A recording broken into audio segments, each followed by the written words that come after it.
जब व्यक्ति को मुसीबत आती है तो उसको सारे दोष नजर आते हैं। जरा पंडित जी देखना, मुझे पितृदोष है। क्यों? बहुत तकलीफ में है, बहुत कष्ट में है, बहुत दुखी है, बहुत तकलीफ में, बहुत कष्ट में, बहुत दुखी है। देखिए जरा, पितृदोष है। पंडित जी बोलेंगे पितृदोष तो नहीं है। वास्तु शास्त्री के पास पहुंच गए महाराज, और वास्तु शास्त्री के पास जाकर कहा, जरा देखिए हम बड़े तकलीफ में हैं, बड़े दुखी हैं, क्या वास्तु दोष है हमारे घर में? क्या हमारे घर में वास्तु दोष है क्या? देखिए जरा। तो फिर वास्तु शास्त्री ने कहा, घर में भी कोई वास्तु दोष नहीं। तो फिर इतना दुख काहे से है, इतनी तकलीफ काहे से?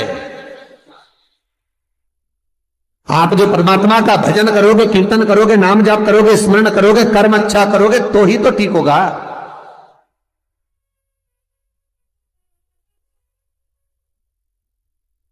महाराज जरा देखो, हमारे घर में कोई दोष तो नहीं है वास्तु का? वास्तु दोष नहीं है। अब पितृ दोष नहीं है, वास्तु दोष नहीं है, फिर एक काम करो, हम बड़े तकलीफ में हैं, जरा हमारी जन्म पत्रिका देखो, जरा जन्म लग्न देखो, जन्म पत्रिका देखो, पत्रिका में तो दोष नहीं है।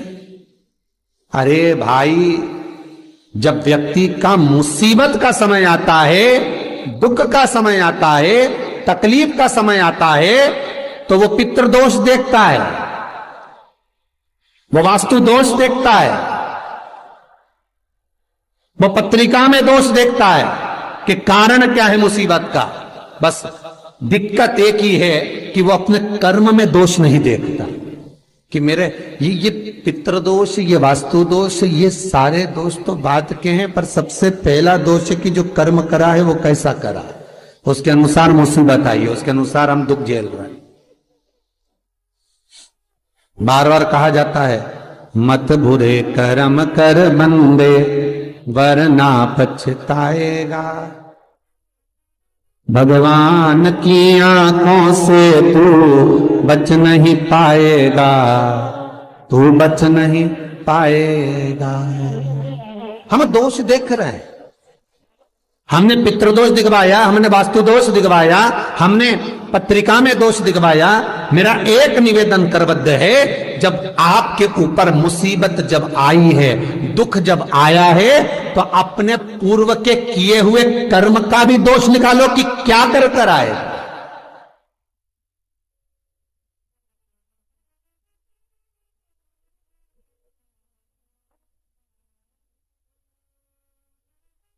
पत्रिका दिखा करके बल वो पत्रिका का दोष मत निकलवाइए, वास्तु का गलती निकाल कर वास्तु का दोष ना निकलिए। महाराज अगर पितरों का भाव निकाल कर पितरों का दोष ना निकालिए, पर एक दोष अपने भीतर भी है, वो कर्म का दोष है। कुछ अच्छा करा होगा तो भगवान आपके जीवन में थोड़ा तो सुख लिख ही देगा, थोड़ा सुख तो लिखेगा। और यदि बेकार कर्म किया है तो कहीं ना कहीं दुख तो उसने लिखा है, कर्म का।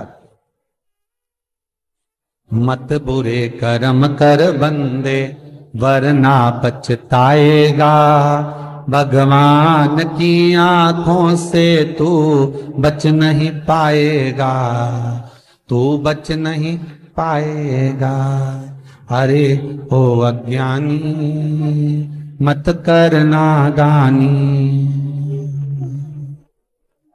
महाराज कर्म का दोष जरूर देखें, पितृदोष बाद में देखना, वास्तु दोष बाद में देखना, पत्रिका में दोष बाद में देखना, पहले अपने कर्म का दोष देखिए।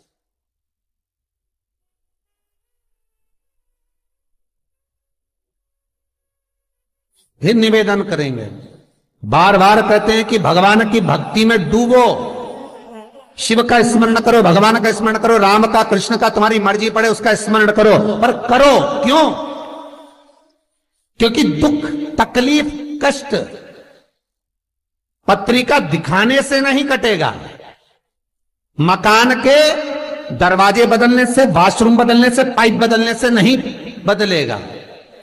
दुख तकलीफ तुम 50 बार वास्तु को भी बदल कर देख लेना, फिर भी दुख और तकलीफ, कष्ट नहीं, ये कष्ट समाप्त नहीं होगा, दुख और तकलीफ समाप्त नहीं होगा।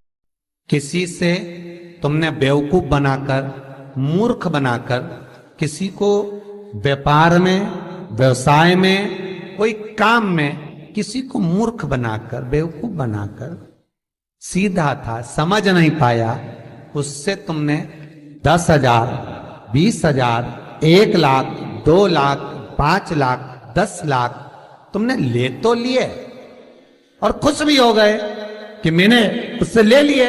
अब वो मेरा क्या बिगाड़ लेगा? आए लेने के लिए, भला क्या बिगाड़ लेगा? और वो आया, उसने कहा भैया तुमने मेरे पैसे ले रखे हैं, दे दो ना। भैया उस समय पर जब मेरे पास था मैंने आपको दे दिया था, अब आपका काम हो गया ना, दे दो। अब आपके पास में पूंजी आ गई ना, दे दो।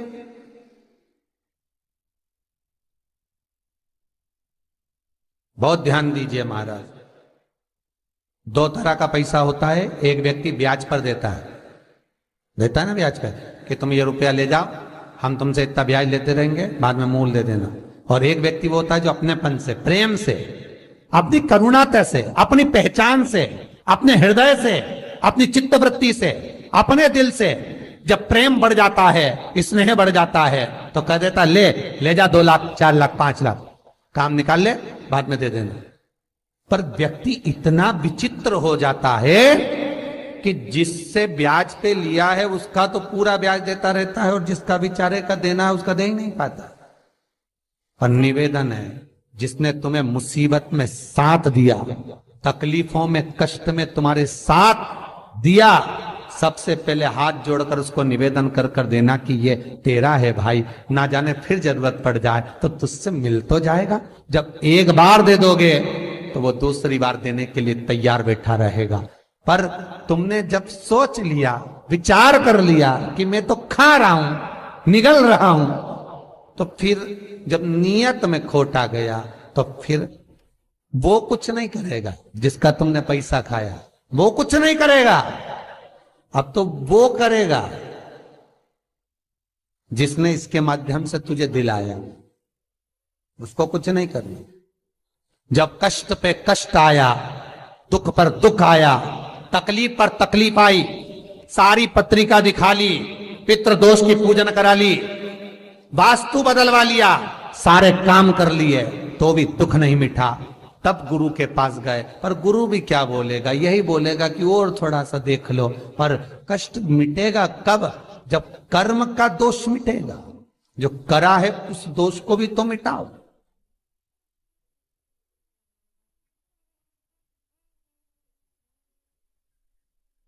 विचार करना, पांडवों पर कितनी कितनी तकलीफ आई, कितनी तकलीफ आई पांडवों पर। लाक्षागृह में आग लग गई, पर भगवान किसी रूप में आकर बता दिए कि आग लगने वाली है, सुरंग बनवा दी, बाहर निकलवा दिया। दुख तो आया था ना। पूरे वन में जब तक पांडव रहे तकलीफों पे तकलीफ भोगते रहे, हर बार तकलीफ सब भोगा, पर भगवान पर विश्वास था, क्योंकि माता कुंती ने कहा था कि कर्म के लेख को शिव काटता। भगवान ब्रह्मा उतना ही देंगे जितना तुम्हारी लेखनी में लिखा है, भगवान विष्णु उतना ही देंगे जितना तुम्हारे भाग्य में लिखा है। पर भगवान शंकर तो कुछ नहीं देखते, ना लेखनी, ना कर्म, ना भाग्य। उनका अपनाए दे दो उठा के, उठाओ दो। क्या सोचना, क्या विचारना, क्या करना, दे। फिर नहीं सोचा, फिर नहीं विचारा।